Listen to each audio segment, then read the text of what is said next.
ሰላም ዩቲዩብ ቦይ አኩ ዛሬም በአዲስ ቪዲዮ መጥቻለሁ። ዛሬ ደግሞ ስለ ፓስፖርት እናወራለን። ፓስፖርቴን በ3 ቀን ብቻ ተቀብያለሁ። አስቸኳይ ፓስፖርት ምናምን አይደለም፣ ነገር ግን አዲሱ ሲስተም ነው። በ3 ቀን ነው የምትቀበሉት። ስለዛ እናወራለን ማለት ነው። በመጀመሪያም ከዚህ በፊት ስለ ፓስፖርት አውርቼ ነበር፣ እንዴት አሻራ ምናምን እንደምንሰጥ። እሱን ቪዲዮ ቼክ አድርጉት። ከዛ በኋላ ወደዚህኛው ቪዲዮ መምጣት ትችላላችሁ ማለት ነው። ኦኬ፣ በመጀመሪያም ፓስፖርታችን አሻራ ከሰጠን በኋላ በ3 ቀን የሚደርሰን ግፋቢል በሳምንት በጣም በዛ ከተባለ በ15 ቀን ነው በአሁኑ አሰራር የሚደርሰን ማለት ነው። ግን ለአሻራ 5 ወር ይቆያል ማለት ነው። እሱን አስቡበት። 5 ወር ድረስ ነው አሻራ የሚቆየው። እስካሁን አሻራ ያልሰጣችሁ ፓስፖርት ያላስቀጠራችሁ ሰዎች ቶሎ አስቀጠሩ፣ ጊዜው የረዘመ ነው የሚሄደው ሲባል ሰምቻለሁ።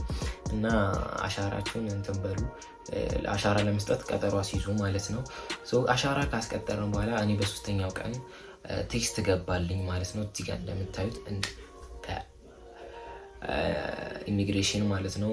ከዛ በኋላ በስሜ ከፌስቡክ ላይ አየሁና ኦር ከቴሌግራም ላይም በዚህ ቦት ማለት ነው። ይህን ቦት ስማችሁን ስትጽፉ ፓስፖርታችሁ የት እንደደረሰ የት እንዳለ ምናምን ይነግራችኋል ማለት ነው። ይህን ቦት ተጠቀሙት፣ በጣም ቀላል ነው። ይህን ደግሞ ስማችሁ መቼና በምን ሰዓት እንደምትቀበሉ ለማወቅ ፌስቡክ ላይ በዚህኛው የፌስቡክ ስም ቼክ አድርጉ። ስማችሁን ሳይሆን የስማችሁን ፊደል ነው፣ መች ቀኑን እንደሆነ እዛ ላይ ስለሚጻፍ እዛ ላይ ቼክ ታደርጋላችሁ።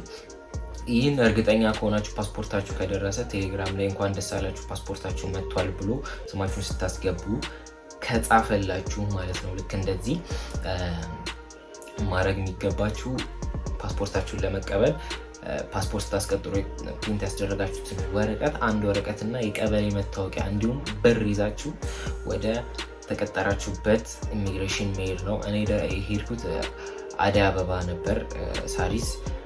እዛ ሲሄድ አርፍጄ ነው የሄድኩት። ወደ 3 ሰዓት አካባቢ ነው የደረስኩት ማለት ነው።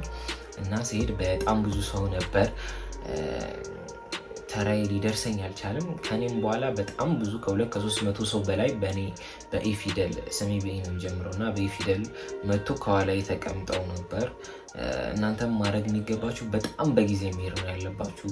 ቢያንስ 1 ሰዓት ላይ ምናምን እዛ ብትደርሱ ቶሎ የመጨረስ ቻንስ አላችሁ ማለት ነው። በእርግጥ እኔም አልቆየሁም እንደ አሻራ ስሰጥ ማለት ነው። አሻራ ስሰጥ 2 ሰዓት ተኩል ደርሼ እስከ ምሽቱ 2 ሰዓት ድረስ እዛው ነበርኩ ለአሻራ ማለት ነው። ይህ ግን እንደዛ አይቆይም፣ አሰራራቸው ደስ ይላል። እኔ ሄድኩት 3 ሰዓት ተኩል ምናምን ገደማ ነው ፓስፖርቴን ለመቀበል ማለት ነው። 3 ሰዓት ተኩል ምናምን ገደማ ደረስኩኝ። ከዛ እስከ 7 ሰዓት ድረስ እዛው ነበርኩኝ። ልክ 7 ሰዓት ከ10 ሲል ነው ጨርሼ የወጣው። በጊዜ ብሄድ 1 ሰዓት ላይ ምናምን ብሄድ ቶሎ እስከ 4 ሰዓት የመጨረስ ቻንስ አለኝ ማለት ነው።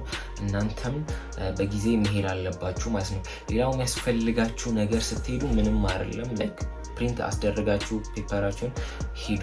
እዙ አካባቢም ደግሞ ብዙ ፕሪንት ስላለ ቴሌግራም ላይ ስላለ ፋይላችሁ በቴሌግራም ልካችሁላቸው ፕሪንት አስደረጋችሁ። ኮፒና ኦሪጂናል መሆን ግዴታ አይደለም፣ እሱን ይዛችሁ መሄድ አለባችሁ ማለት ነው። ሌላኛው ደግሞ ብር ነው። ብር ግዴታ ነው። ብር ከፍላችሁ ነው የምትቀበሉት ማለት ነው። ብር ይዛችሁ መሄድ አለባችሁ ማለት ነው። ሌላኛው የቀበሌ መታወቂያ ግድ ነው። የትም ቦታ ወይ የቀበሌ መታወቂያ ወይም ናሽናል አይዲ ይዛችሁ መሄድ ያስፈልጋል ማለት ነው። በአንዴ ነው የምትጨርሱት ማለት ነው። ብዙ የሚያስጠብቃችሁ ነገር የለም። ከቻላችሁ ቁርሳችሁን በደንብ አድርጋችሁ ብሉ። እንደ ቀኑ ሊለያይ ይችላል፣ የሰው ብዛት ማለት ነው። እኔ ሲሄድ ከ500-600 ሰው በላይ ነበር፣ ግን 100 ሰው ነው አሰልፈው የሚሰጡት ማለት ነው። 100 እያደረጉ ያው 100 ሰው ቀላል አይደለም፣ በ3 ሰው ነው የሚሰራው እና ብዙ ሰዓት ይፈጃል። ለዛም ነው እስከ 7 ሰዓት የቆየሁት። ነገር ግን በጣም ጥሩ ነበር ከዚህኛው ኢሚግሬሽን ማለት ይሄኛው አሁን አሻራ የሰጠሁበት ኢሚግሬሽን ፒያሳ ያለው ቸርቸር ጋር ያለው ማለት ነው። እሱ በጣም ነው የምትቆዩት እና በጣም ብዙ ሰው ነው ያለው። ይሄኛው ያው ትንሽ ሰው ብቻ ስለሚጠራ አሪፍ ነው። ነገር ግን እንዳልኩት በጊዜ ሄዱ። ይህን ነው ምላችሁ። ለዛሬ የነበረኝ ቪዲዮ ይህን ይመስላል። በቀጣይ ቪዲዮ እስክንገናኝ ድረስ መልካም ቆይታ። ቴንኪዩ።